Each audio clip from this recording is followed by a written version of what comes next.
Hey everyone, welcome back to my channel and welcome to this Q&A video. It's a good one, it's a long one. You guys asked some amazing questions, so let's just jump right into it. You guys know my intros are never that quick, but it's because this video is so long. But really, before we get into the questions, the theme, the reason, the why for this video is to thank you guys so much for 30,000 subscribers. It's just such an incredible milestone and I'm so grateful. So I just thought this would be the perfect time to sit down, connect with you guys, say hello to the new people, say hello to those that have been here forever, and just answer your questions super honestly, super transparently as usual. You guys really went in deep with these questions and I held nothing back with my answers. So anyways, I hope this video is fun. Let's get into it.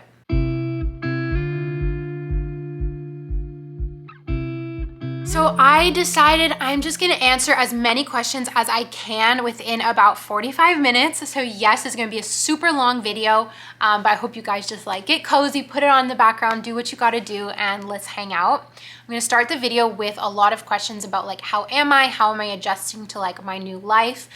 So let's get into it with the first question from Angie. How are you? Really, how are you? With a heart.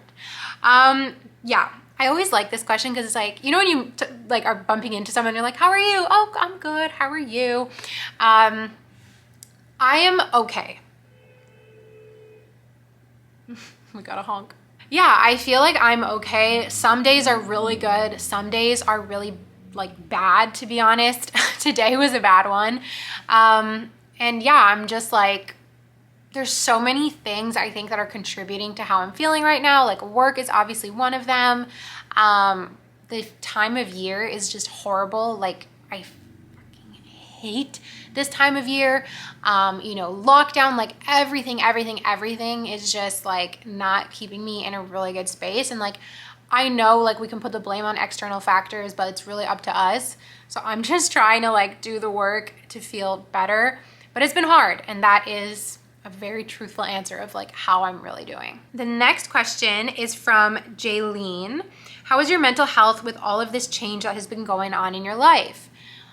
It's been really hard. My mental health has really taken a hit. I feel when something just knocks you out of your routine and any feeling of stability, it really shakes it up. Obviously, I'm someone who suffers from anxiety. I also can get quite depressed and my mood has just been all over the place. It's really taken a hit. Lately, I've been feeling a lot of financial anxiety.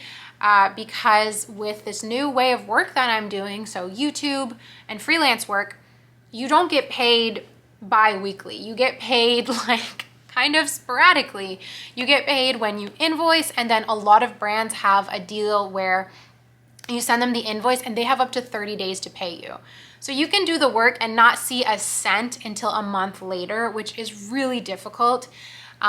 I have no idea how to budget. I haven't even received a single paycheck from either YouTube or a sponsorship or even my freelance work yet as I'm filming this. And I am broke as fuck. So my mental health in terms of the anxiety I feel around money has really, really taken a hit. In other ways, I feel a certain lightness and it's been good for my mental health because I don't have a boss breathing down my neck. I don't have those questions. I have self-doubt in new ways now, but I don't have that self-doubt of am I productive enough? Am I good enough? Am I good at my job? Is this even what I love? No, it's not. Am I going to be stuck doing this forever? How long do I want to stay here? How long do I have to tough it out? All of those questions are gone. So that has been really good for my mental health. Overall, I think this is really just going to be a journey. The good thing is I know it's going to lead me to a good place. I really know I'm on the right track. But it's so hard to just trust the process sometimes. And it's also new too. It's only been a little over a month. It really hasn't been a long time. So I need to cut myself some slack and know that everything's gonna figure itself out. It's gonna be okay. And I'm still kind of going through the rough patch and it's really been up and down. Okay, Stephanie asks, how are you feeling mentally about everything now? Better, I hope. Well, thank you. Hi, Steph. I'm gonna assume this is just related to the getting laid off. Better, a lot better. In my head, I'm just fuck them, fuck it. Sorry, I'm gonna swear a lot in this video, guys. Just like, wow, goodbye. Like, goodbye, good riddance. Like, you wanna get rid of me, fine. You know, it was the best thing for them and it was the best thing for me. And so in that sense, I just feel so good. I know I've been doing really good work at my contract job, which is a freelance writing job. I've been getting really good feedback and I'm just like, oh my gosh, like this is how work is supposed to feel, you know? Of course there's negative feedback. You made a typo here, can we change this, whatever. But like overall, it's this message that you're doing a good job. And I barely got that at my old job. So I really know I'm in the right place right now. I know that it happened for a reason and that it was for the best. And so in terms of getting laid off, I'm just like, yeah, okay, we're better now. The struggle, I guess, from what I was saying previously is like this whole like what comes next is what's still hard, but I don't feel bad about myself for getting laid off. Like I said, it's the best thing that ever happened to me. I really believe that. They handed me a gift. Okay, so the last sort of mental health, how are you doing related question is going to be from Valerie. The last time you were really angry and why? And I thought this was such an interesting question and so timely because I have been so angry lately. That is one of the kind of side effects, I guess, of like what I've been feeling mental health wise. And it's anger, you guys. I'm mad. Anytime something happens that makes me like, you know, that's like an inconvenience, I'm mad. And I get so mad that I want to cry. And I spoke about this with my therapist last week. And she says that the anger is a symptom of something else. So like the anger is a symptom of me feeling overwhelmed, feeling anxious, but it's coming out as anger. And I thought that was really interesting, and why I wanted to answer that question is like, maybe if you guys are dealing with anger, it could be a symptom of something else. But yeah, just to give you guys an example, my dog makes me mad all the time. She is really bad on her leash and it's been so hard to train her. And she does this thing where she bites her leash and then she like goes like, and you see it in her eyes. Her eyes change to like these demon eyes and then she bites me. She does not do it to anyone else except me and my mom. It's like she can sense our weakness, I don't know.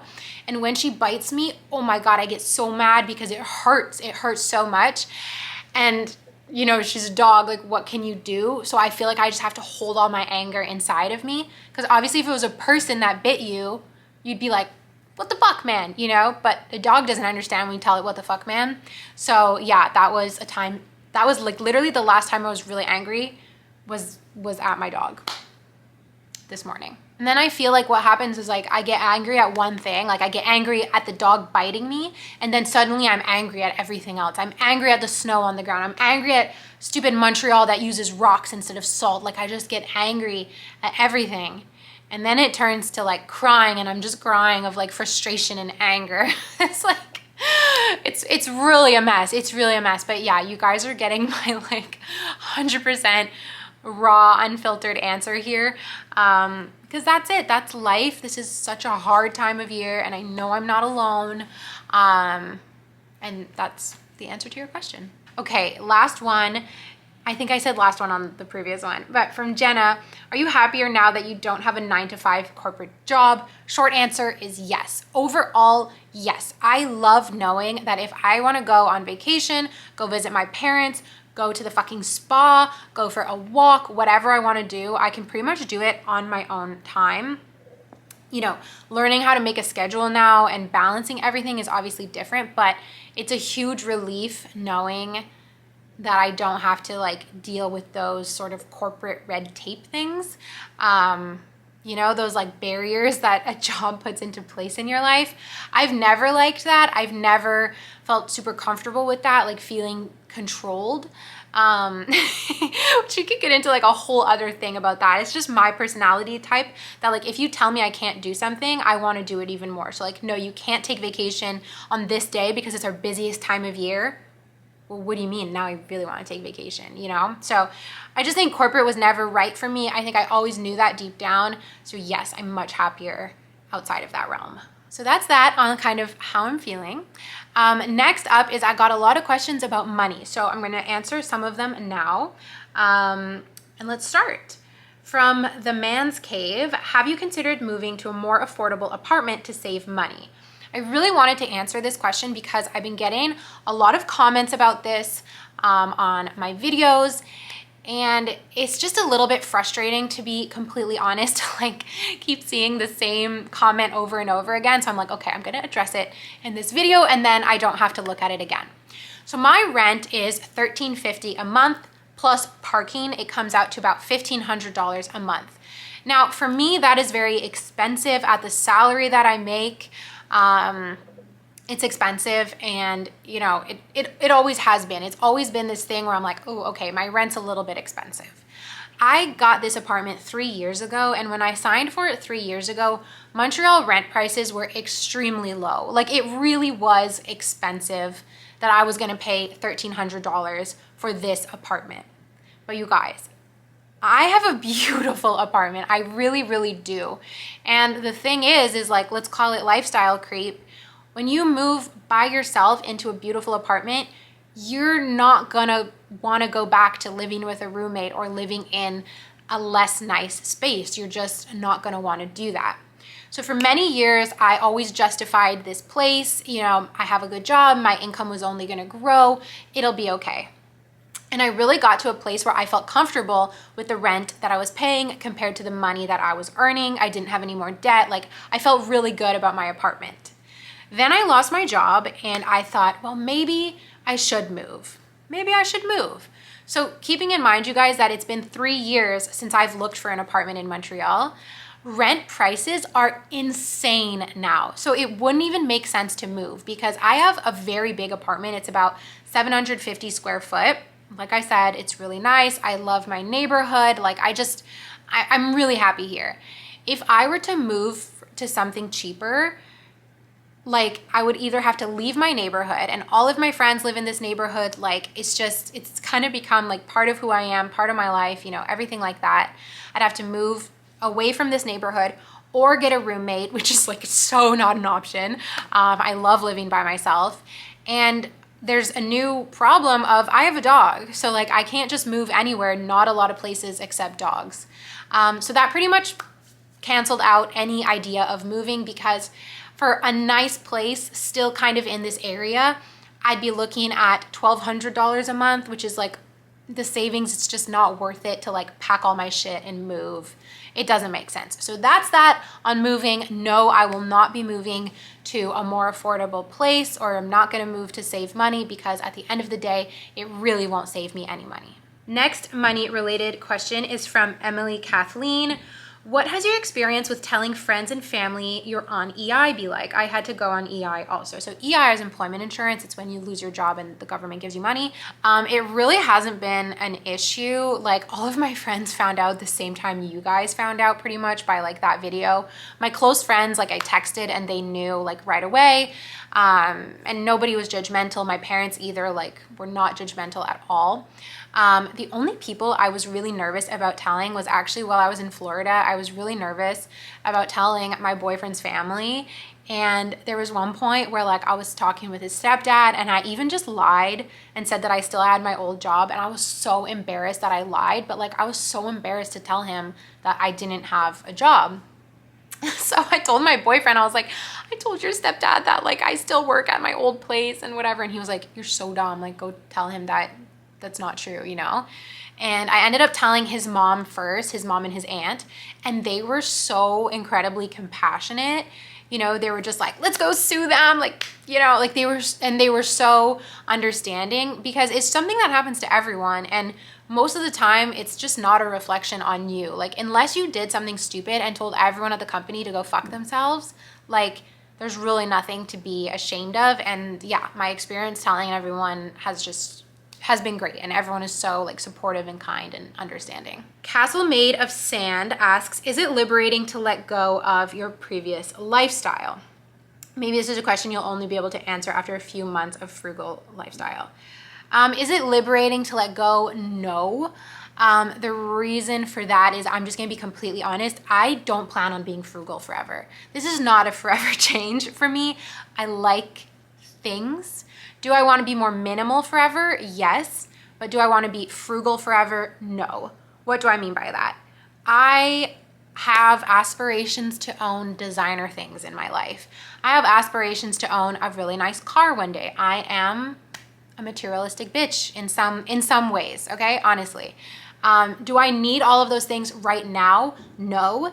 And it's liberating to let go of the desire for them immediately. Like, do I immediately need a Gucci bag?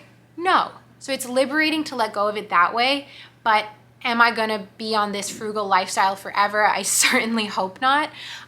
So it's kind of liberating, I guess, to just know that it's temporary, and that when I get back on my feet and when I really prioritize like my finances and my future, then I'll be able to live the lifestyle that I've always dreamed of. And I hope that's the case for you guys too, you know? Like, I don't want my message to be like frugal, frugal, frugal, and frugal till the day you die. Like, no, you can live whatever lifestyle you want. You can have and buy and do whatever you want.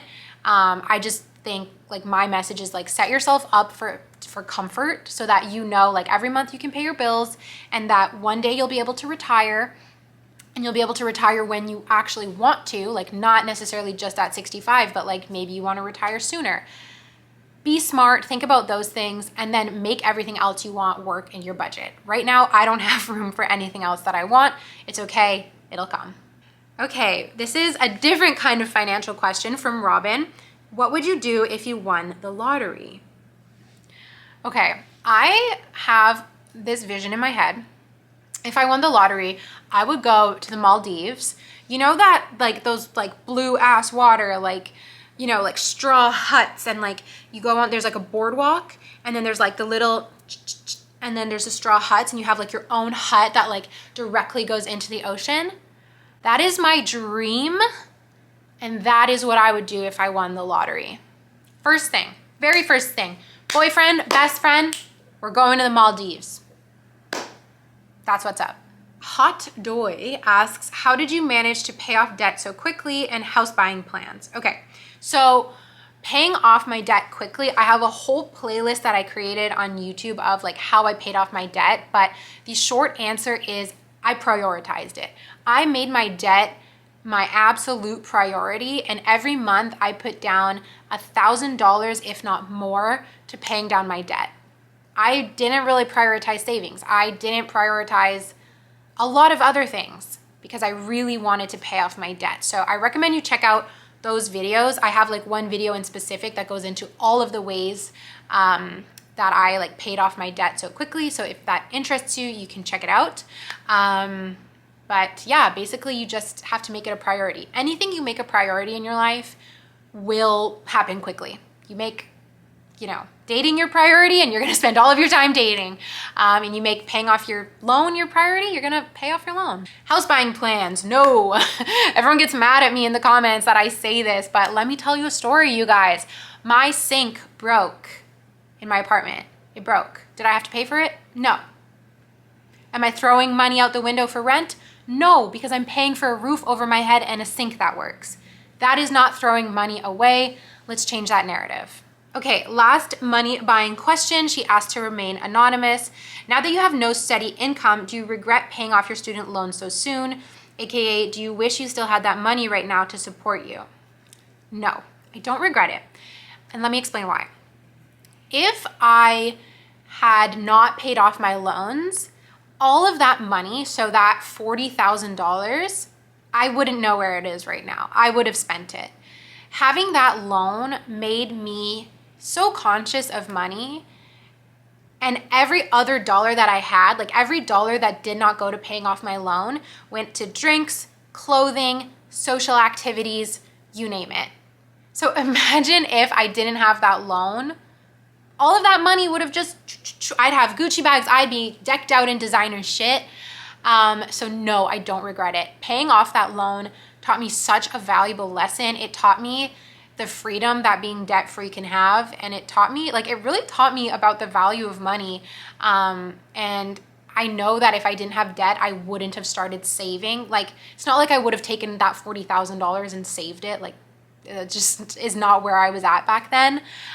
So I just think my debt taught me like a really important lesson, and the way I handled it was personally the best thing for me. Everybody's different, but I always knew I never wanted to be someone who's like 40 and still has student debt, And keep in mind, I only did an undergrad. Like, I know it's different in the United States where tuition's higher, and if you're going to law school, medical school, if you're doing a PhD, like, yeah, you're gonna have debt for longer, you're gonna have more debt, and that's okay. But for my personal situation, I really wanted to get rid of it quickly, and I'm so glad that I did. Because like I said, I wouldn't have that money to support me now. And even if I'm thinking like, okay, had I put it aside, no, because I have like nest eggs right now that I could be using to support me. And I'm so obsessed with keeping them in savings that I won't even consider using them to support me. And so I create this feeling of anxiety when there's really, really no need. So yeah, no. I hope that answers your question. Speaking of loans, Paula asks, what did you study? I did a Bachelor of Commerce with a major in human resources and a minor in finance. So now you guys, we're gonna just move into the kind of random everywhere questions.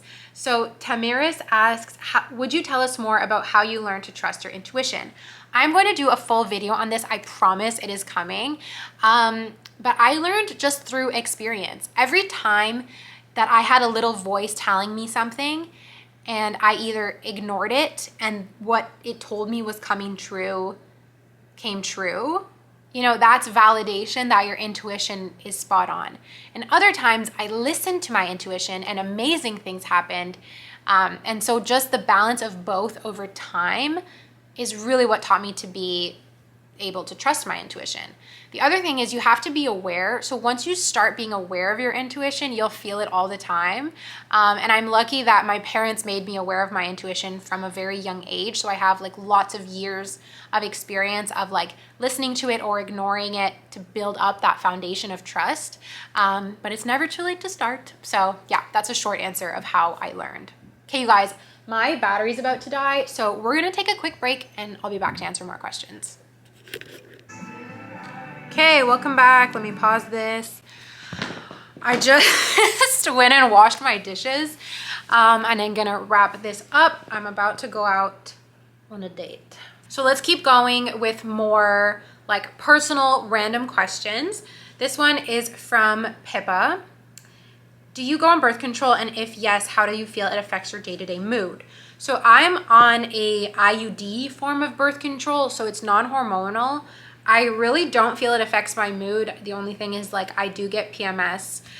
Symptoms pretty bad. I get very like weepy, cryy, super, super emotional around my period, like the week before, which maybe explains too part of like why I'm feeling so weird, because like my periods due any day now. But yeah, I really, really like this non-hormonal way of birth control. I really like the IUD because it's been 5 years since I've had to take like any pill or any whatever. Like it's honestly great. Celine asks, what's your skincare routine? My skincare routine's a bit of a mess, but I switch up different products. I was using the Yours products for a while and then I ran out, and now I'm back on my T-Val products. But basically, I'll just explain like the steps that I do. It doesn't really matter the brand, I don't think. Wash face, toner, moisturizer. That's it. Sometimes I do a serum, like I'll do the serum from Yours before I ran out.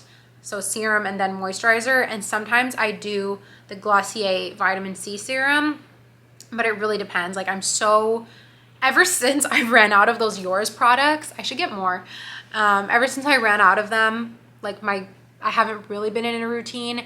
And then every other day, I would say I use a face oil and I do my gua sha to like really super hydrate, especially in these like very cold, dry months. Katerina asks, what do you want to do in, sorry, I misread this and I read, what do you want to struggle with in 5 years? What do you want to do in 5 years? I struggle with long-term plans so bad. Me too. I was just talking about this with my friend Camilla last night. Like I can't make a 5-year plan. I don't know. And I saw this question in advance and I thought about it. And so I thought about my answer. In 5 years, I'll be 30, which is crazy. And this is what I would like. I would like to be financially comfortable, very comfortable. My dream is to honestly just be able to do whatever I want, whenever I want. So if I'm like, fuck this cold, I want to go somewhere warm, I can, and I can afford to do so, and my job affords me the flexibility. That is probably like my number one goal within the next 5 years. Do I think it's achievable? Absolutely. Goal number 2 is, it's kind of along with like feeling comfortable in life, but I think by the time I'm 30, I would like to start thinking about having a family, and I guess like budgeting for that, and like budgeting in terms of like time and lifestyle, like how is that going to change my lifestyle? I think I'll want to start thinking about that at 30. Keyword is thinking. The other thing I just want is like, I just want to be at peace and I want to be happy. I don't want to be dealing with the same struggles that I'm dealing with right now.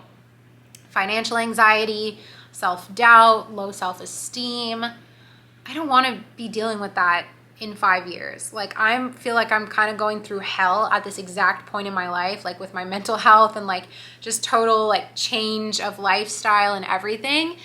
And I just don't want to be dealing with that. So like I just really, in 5 years, like I just really want to be at peace. And I feel like that does come, like everyone says like your 20s are so tumultuous, and then like in your 30s, that's when you really start having fun and feeling at peace and having that like confidence and self-love. And so I just hope that like I can go through my 20s, make all the mistakes that I need to, you know, learn and whatever, and just really like move into my 30s like much more peaceful and secure than how I started my 20s. Hannah asks, how are you handling the quarantine in Canada?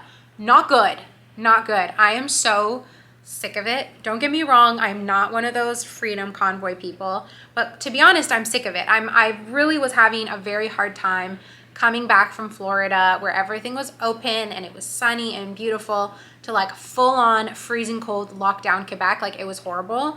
Last week, restaurants just opened back up. I'm going to like a nice restaurant for the first time tonight, like I said, and I'm really looking forward to it. And gyms open next week, which I'm really looking forward to as well. It's just, it's so hard being shut in. It's horrible, horrible, horrible. It makes me feel like I'm gonna jump out of my skin. It's just like, it's terrible. And that's just honestly, like honestly how I feel. And I know I'm not alone in that. And I know that's like not what we're supposed to say, but that's how it is. Maria asks, what do you think about luxury YouTubers? I don't really think about them, to be completely honest. I don't really think about luxury YouTubers. I know like a few in my head, you know, who are always posting like a Chanel unboxing or a Louis Vuitton unboxing. More what I struggle with is watching vloggers who are like my age, if not younger, do all of their designer things. And then I go, well, why can't I have that? And I should have that. And that's what I find is like really toxic. The people who are in that niche specifically, and it's like you go to that channel, you know you're gonna watch something about luxury goods. Like, I think that's amazing, and like that's their thing. It's just like makeup. Like, I don't really watch makeup videos, but you know, they're there. Kind of the same with like luxury YouTubers. Yeah, luxury YouTubers. And I think it's cool. Like personally, I really like luxury things. I don't really own any. I just hope to one day. So I think it's cool. Like I think it's great that they're in a place where they can afford those things. I just think what's toxic is like, you know, I don't know. And like, I don't, oh, it's so hard because how, like, I'm not, who am I to say what's right and what's wrong? But what is toxic to me, I'll say it this way, what I personally find really hard to deal with is watching people my age just like luxury, luxury, luxury. Oh, oops, I bought a Louis Vuitton luggage. Oh, oops, I bought these Prada shoes. And it's like, how? You know, how did you do it? And I just kind of wish too that there was a disclaimer that was like, this is luxury. Not everyone can afford this. You don't need this. Like, this is luxury, right? I don't know. That's how I feel. Another question from Hannah. Can you please do a short little apartment tour? I love your style and you're my new favorite YouTuber. Thank you so much. You guys, it is the highest compliment ever to be called somebody's favorite YouTuber. Like honestly, wow, it's so nice. So just for you, Hannah, just because you said I'm your favorite, I will film tomorrow in the daylight. I will film an apartment tour and I will insert it right here. Enjoy.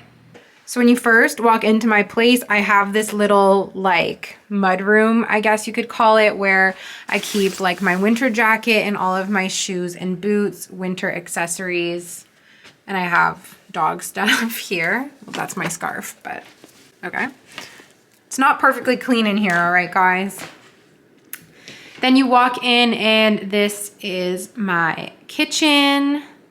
That's like coffee bar on top, alcohol bar on the bottom. Dog stuff is all inside there. Here I have my winter coats, cleaning supplies in the next one, cooking stuff, and then regular kitchen and fridge. That's my bathroom. It's like pretty regular. I have this fun little console table. These are all things that I need to bring to my storage unit in the basement. I have like a nice cactus there. Then in here, this is like the bedroom, but I use it as my office. So that's my desk. And then I have like a clothing rack there. And then I have a little kind of walk-in closet in here.